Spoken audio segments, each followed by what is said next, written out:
So I know this is an old challenge, but I'll do it anyway. Since many people don't, haven't seen many people do a response like this. What makes atheism accurate and correct?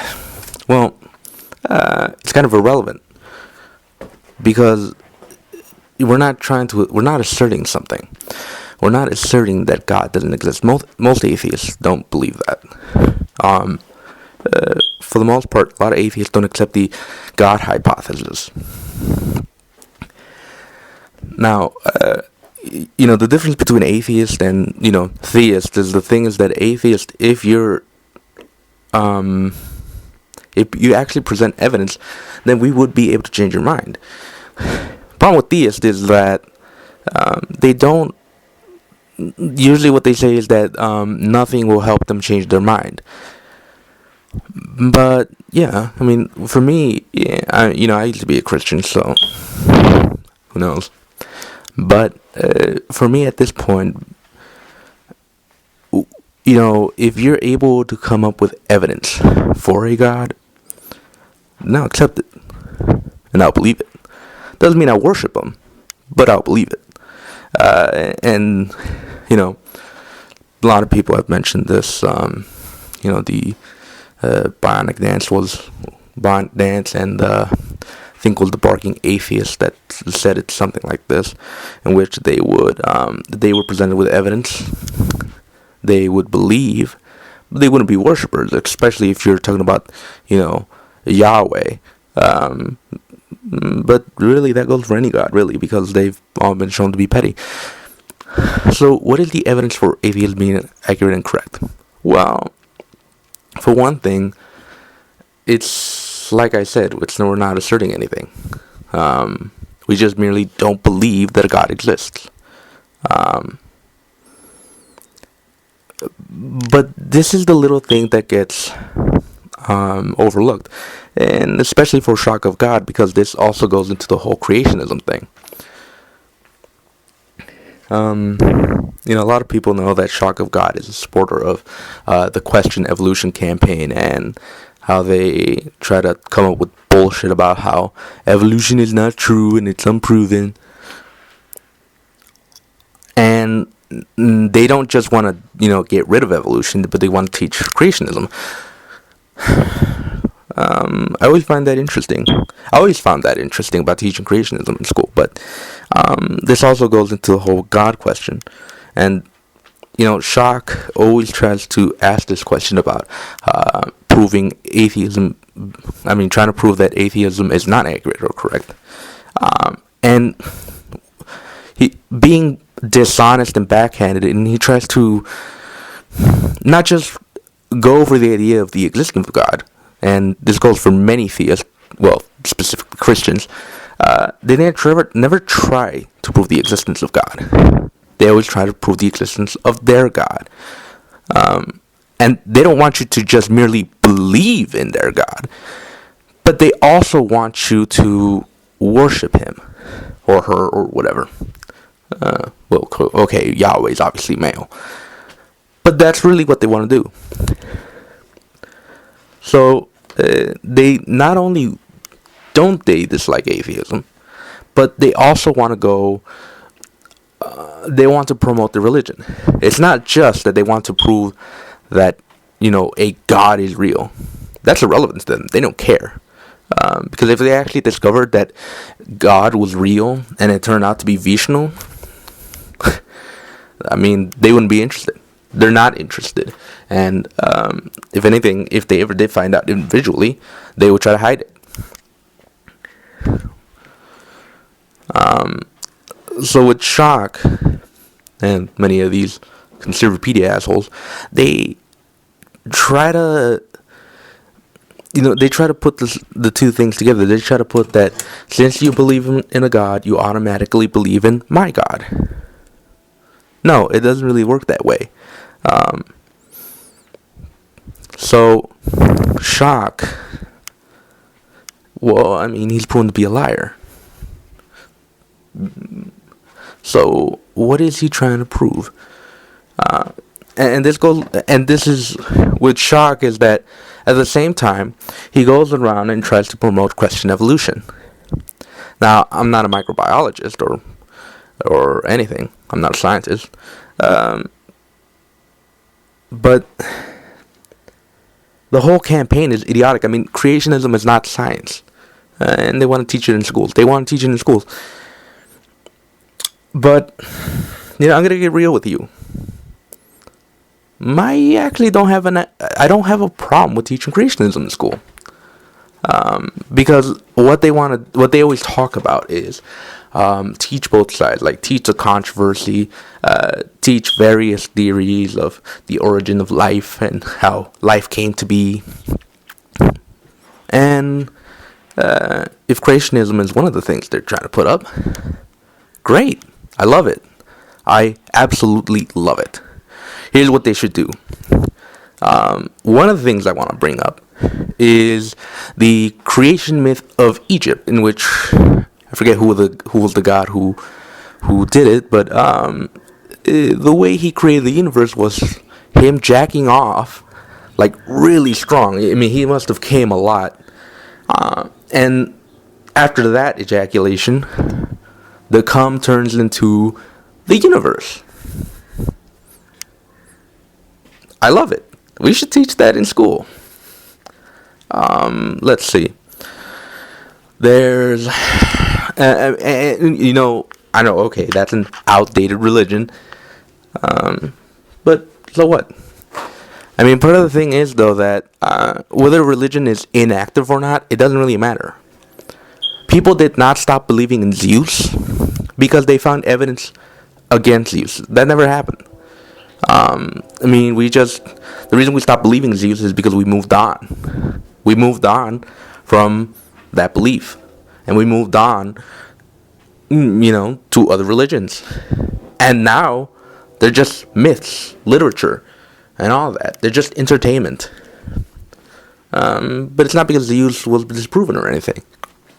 Although one can argue that, now that we have, cameras that can reach up to Mount Olympus and there are no gods there, you could argue that, but maybe they moved somewhere. But it doesn't matter. It doesn't really matter. So, okay, that's an inactive religion. How about an active religion? How about the teaching of creationism from the Hindu perspective? That would be interesting. It would be massively interesting to learn about other religions. But I'm gonna get realistic with you. That's never gonna happen. Because that's not what they want. They never want. The reality with these assholes like Shock of God or the rest of the Conservapedia group is that they're not interested in teaching the controversy. They're not interested in teaching both sides. They're not interested in, from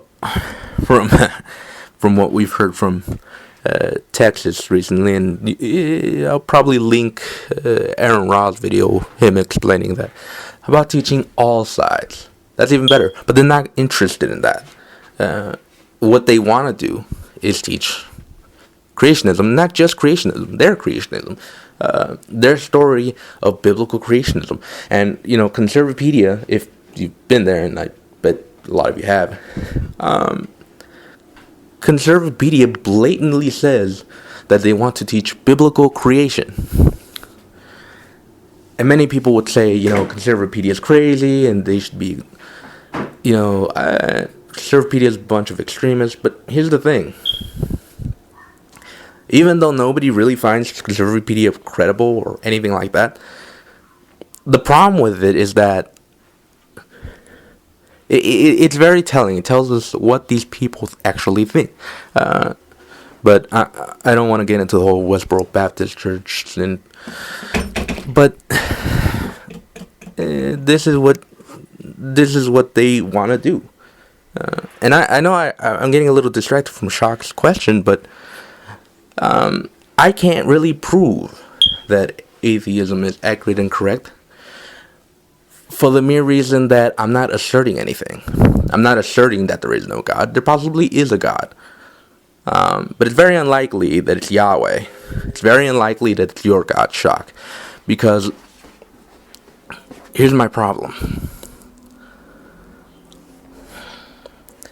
If your God was real, would you want him to be? Shock, I mean, you've lied so many times about, you've lied so many times. You've edited your videos, you've quote-minded, and, I don't think your God is okay with lying. So, maybe you'll be in hell. But, the way the justice system works in the Bible, you'll probably be in heaven, along with Hitler. Because, Hitler was a good Catholic. But, no one can really prove it. And here's the problem. Neither can you. You cannot prove whether God exists or not. Why do you even fucking believe in a God? And specifically, why do you even believe in the God they pushed on you? And, whether you were an atheist or not, I don't really care. Probably you were an atheist for the wrong reasons, maybe, because you don't understand the question. Because it's kind of obvious that if you were an atheist, you were an atheist for the wrong reasons. That's why you keep asking the question, what makes atheism accurate and correct? But you don't even understand the position of an atheist. And after you stopped being an atheist, you've admitted that you converted to Christianity. So immediately, you believed in the first religion they pushed you in. You didn't believe, and then, oh my God, this random guy convinced me that I should believe in this cosmic zombie that went to the heavens after people ate his skin and blood. Is that any more believable than anything else? It's one. And this isn't about stupidity. I mean, believing in God has nothing to do with being whether you're smart or stupid. It's irrelevant because there's a lot of smart people who do believe in God. And there's a lot of dumb people who don't believe in God. But that's irrelevant. But you're a liar. You're a liar, and I don't believe you for 1 second. Because, who lies this much and then feels good about himself? I certainly wouldn't feel good about myself. I find it immoral to lie, but, I'm just a filthy atheist, so. So my question for you, Shock, is, what makes Christianity accurate? What proof and evidence do you have for Christianity to be accurate and correct? And not for 1 second have you. I hope you've answered this question. But if somebody did ask the question, I'm gonna spam you on it, just like you do everyone else, and just like you send other of your dumbass followers to call into the atheist experience to ask the same fucking question and go trolling other atheist areas with the same goddamn question. But if you're not gonna answer the question, fine. I don't really demand anything. I'm not even interested. And that's the difference between you and me. I actually admit whether I'm interested in the answer or not. It would be an interesting answer. But if I ever do get the answer, I'll post it. Unlike you, who've gotten the answer so many goddamn times that you don't even bother posting it, and you lie about not getting an answer. So, that's it for me.